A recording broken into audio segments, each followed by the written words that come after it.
La ciencia de la meditación. Capítulo 1. La verdad. En tanto uno no haya experimentado directamente, eso que no es del tiempo, eso que es la verdad, no tendrá esa energía, ese ardor, ese incentivo, esa fuerza continua que se necesita para trabajar terriblemente sobre sí mismos. En estos tiempos modernos, los aspirantes son tibios, no trabajan sobre sí mismos en forma continua, ardientemente. Esto se debe precisamente, al hecho concreto de que nunca han experimentado realmente, eso que está más allá del cuerpo, los afectos y la mente, eso que es la verdad. No es posible tener incentivo para el trabajo continuo sobre sí mismo, si no se ha experimentado previamente lo real.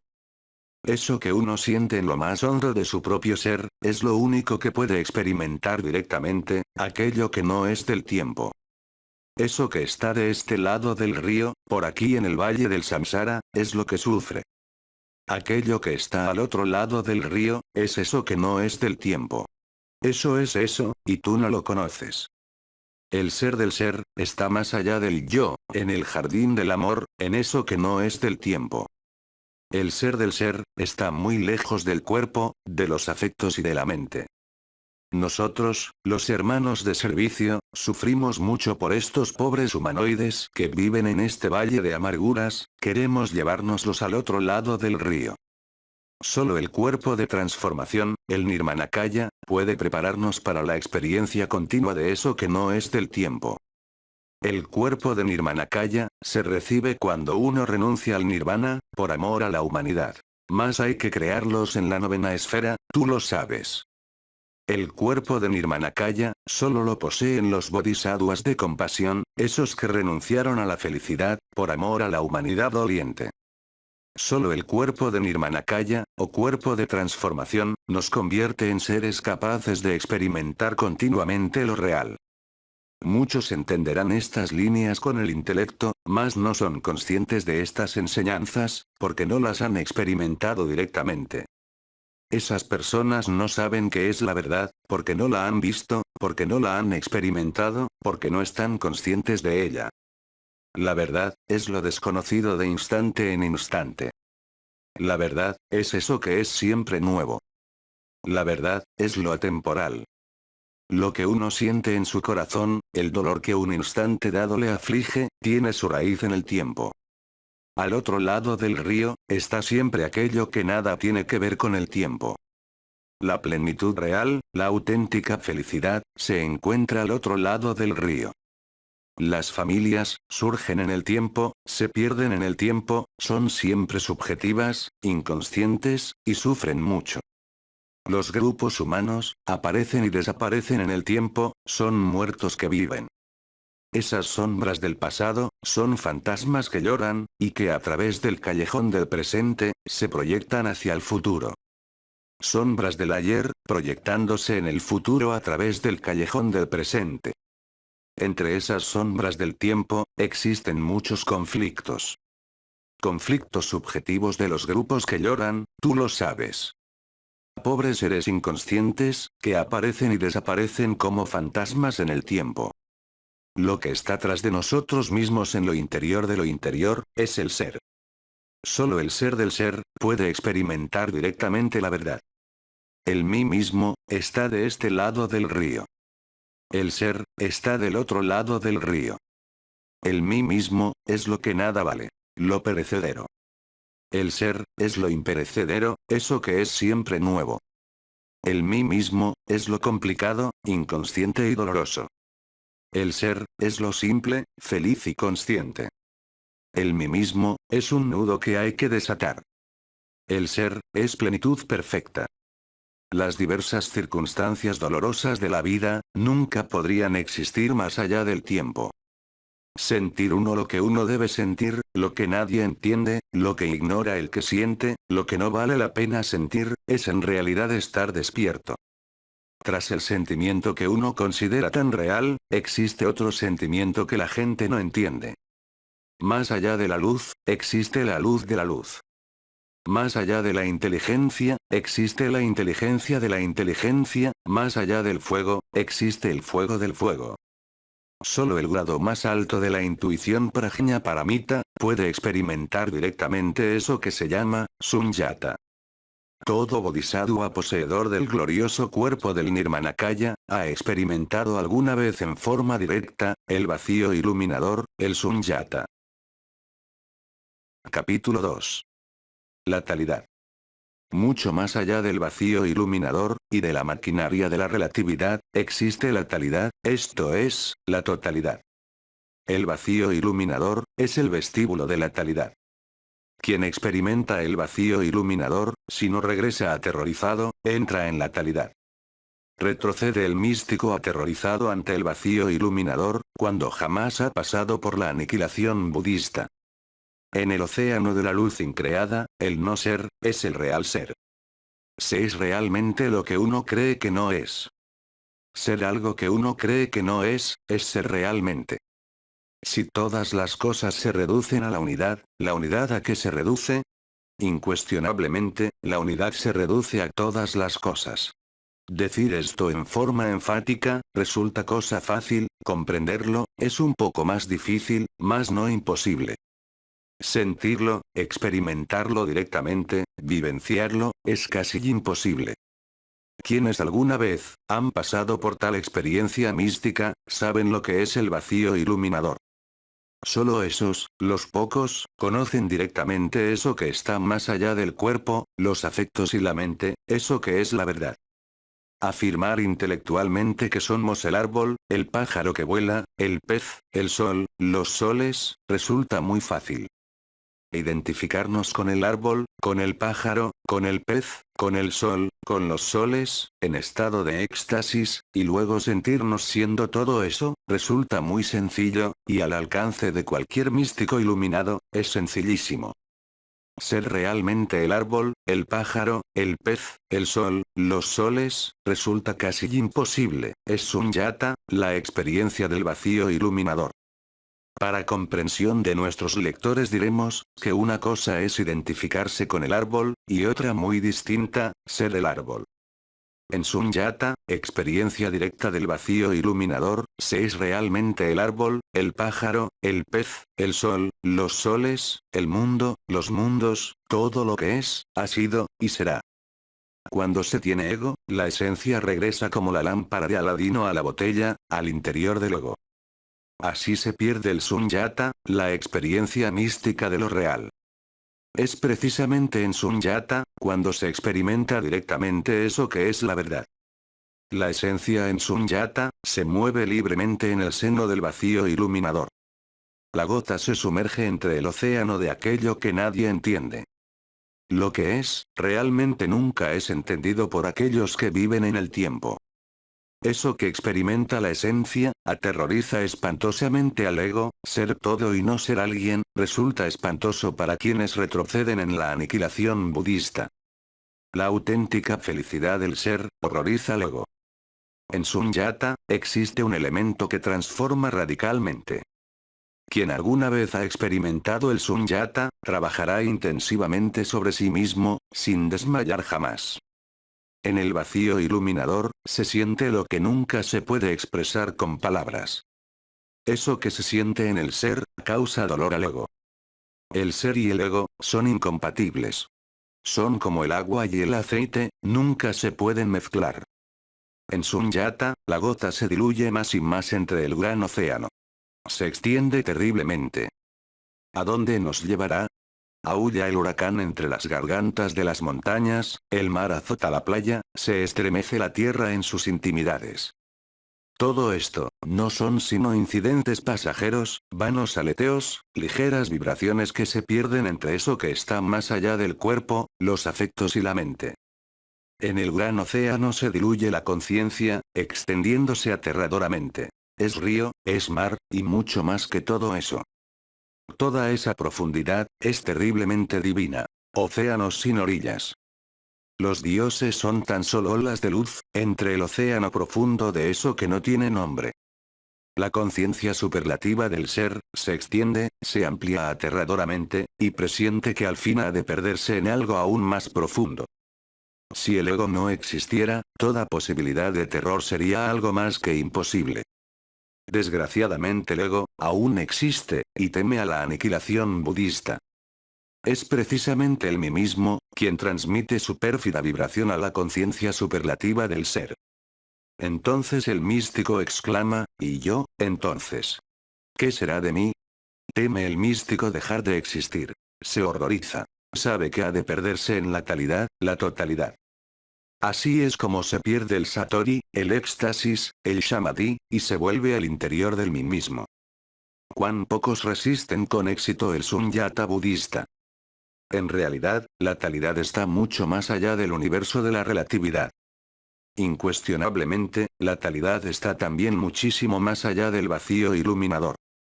La maquinaria universal de la relatividad y su opuesto, el vacío iluminador, son tan solo los opuestos de eso que es, y sin embargo no es.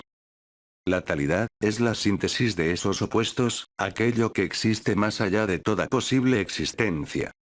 Indubitablemente, aquello que existe más allá de toda posible existencia, es realmente eso que no es absolutamente para la mente. El vacío iluminador, es tan solo el vestíbulo de la sabiduría. Tú lo sabes. Quien esto escribe, experimentó por 3 veces consecutivas el vacío iluminador. Ahora parla porque. Capítulo 3. Esencia y personalidad. La esencia sumergida entre el vacío iluminador, experimenta lo que nadie experimenta. Sumergida la gota entre el gran océano de la luz, percibe lo que la gente nunca percibe. Lo que es real para la esencia, no le interesa a la gente. En el vacío iluminador, la esencia percibe y transmite. Lo que la esencia percibe, llega a la personalidad humana. En esos momentos, los centros emocional y motor, se unen al centro intelectual. Las experiencias místicas de la esencia, durante el éxtasis, al ser recibidas por el centro intelectual, informan también a los centros emocional y motor. Esto se debe, a la integración de los 3 centros durante el éxtasis profundo. Gracias a todos estos procesos psíquicos, cuando el éxtasis concluye, y la esencia regresa al interior del cuerpo, no se pierden los recuerdos de eso que experimentamos en ausencia del mí mismo. En realidad, lo que la esencia experimenta en ausencia del mí mismo, es la felicidad de aquello que no es, y sin embargo es. Dicha grande la de la plenitud. Entonces nos movemos más allá del tiempo, en eso que nadie entiende. Sentimiento puro pero iluminado, por algo que la razón subjetiva ignora. Sentimiento que no es sentimiento, pero que sí es sentimiento. Sentimiento terriblemente profundo, en eso que nadie entiende. Sentimiento del sentimiento, convertido en hechos concretos, pero desconocidos para el razonamiento meramente subjetivo. Luz en la luz, inteligencia muchísimo más allá de toda posible inteligencia. Cuestión de cuestiones, que solo entender pueden los dharmakayas. Dichosos aquellos que poseen el cuerpo glorioso de los dharmakayas.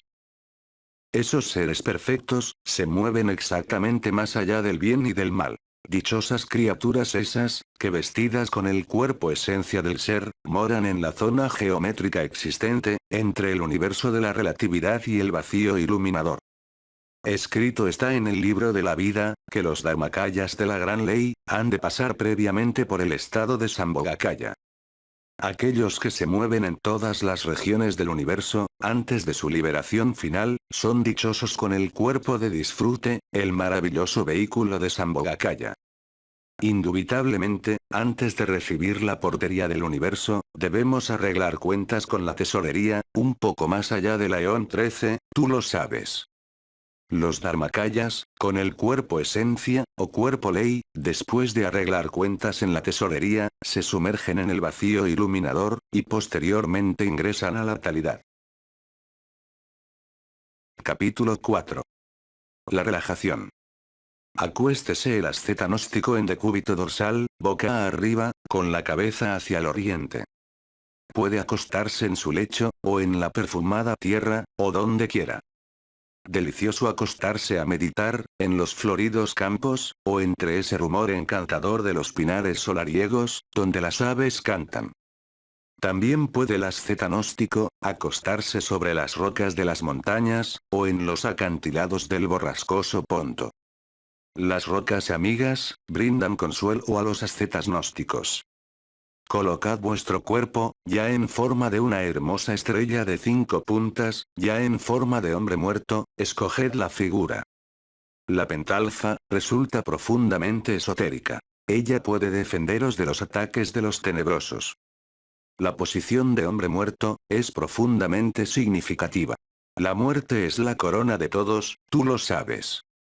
Debes entonces parecer un cadáver. Los pies tocándose con los talones, y las puntas de los mismos, separadas en forma de abanico.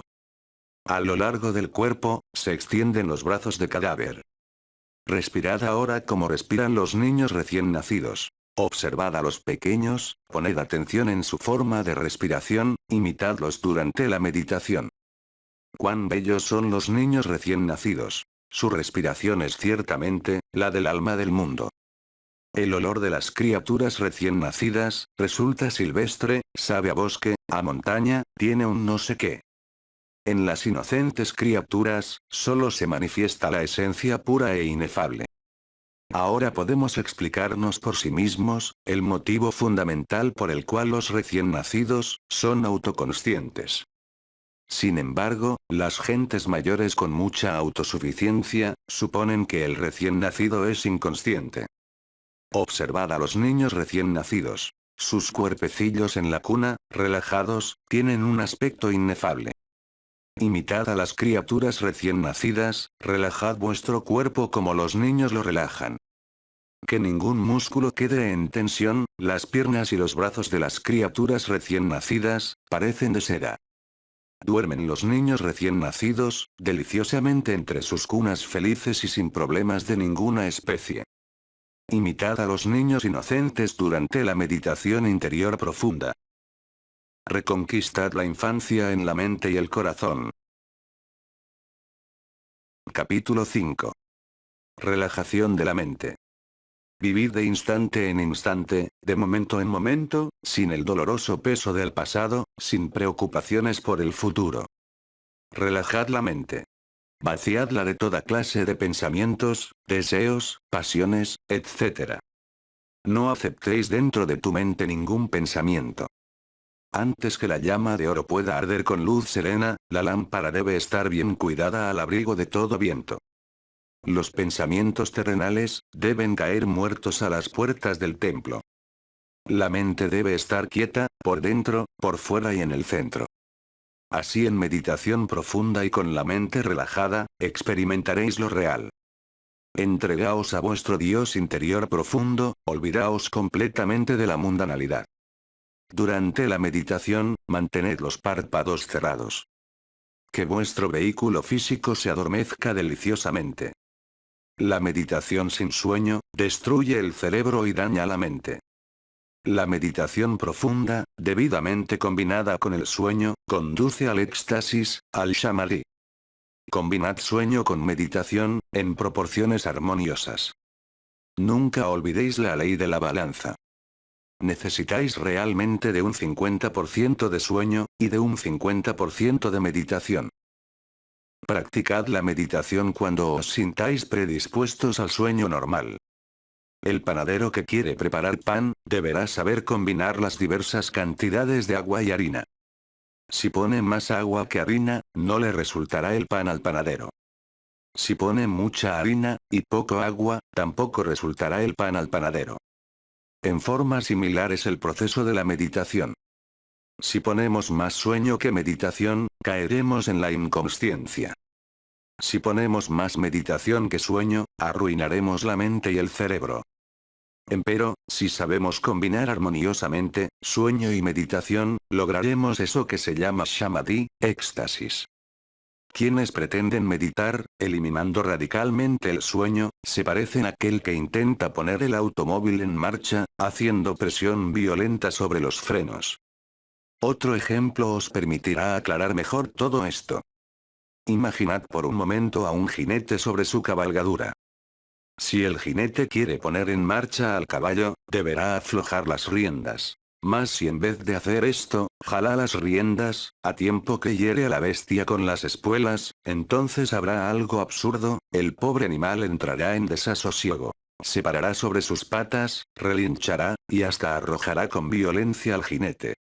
Exactamente sucederá algo similar al devoto que intenta meditar eliminando el sueño. La relajación mental debe ser perfecta. Cualquier idea, deseo, pensamiento, etc., que en un instante dado se atraviese por la mente, produce tensiones, y esto no es relajación. El relajamiento perfecto de la mente, excluye deseos, ideas, pensamientos, recuerdos, pasiones, etc. Vaciar la mente, convertirla en un pozo sin fondo, profundo, es realmente relajarla. La mente superficial, es semejante a un charco en el camino. Cuando sus aguas se evaporan bajo los rayos solares, solo queda el lodo y la podredumbre. La mente profunda relajada maravillosa, es como un lago insondable, donde viven innumerables peces, y hay vida en abundancia. Cuando alguien lanza una piedra a un lago apacible y sereno, se producen ondas rutilantes que van desde el centro, hacia la periferia, esa es la reacción del agua, ante el impacto proveniente del mundo exterior. Similarmente diremos, que la mente relajada, es como un lago apacible y sereno, donde se refleja el panorama del universo. Los impactos provenientes del mundo exterior, al caer en el lago de la mente, originan ondas que van desde el centro a la periferia. Esas ondas, agitan la mente de los anacoretas y les llevan al fracaso. La mente debe ser controlada desde el centro, a fin de que nunca reaccione ante los impactos provenientes del mundo exterior. Paz inverencial. Samael Aun Weor.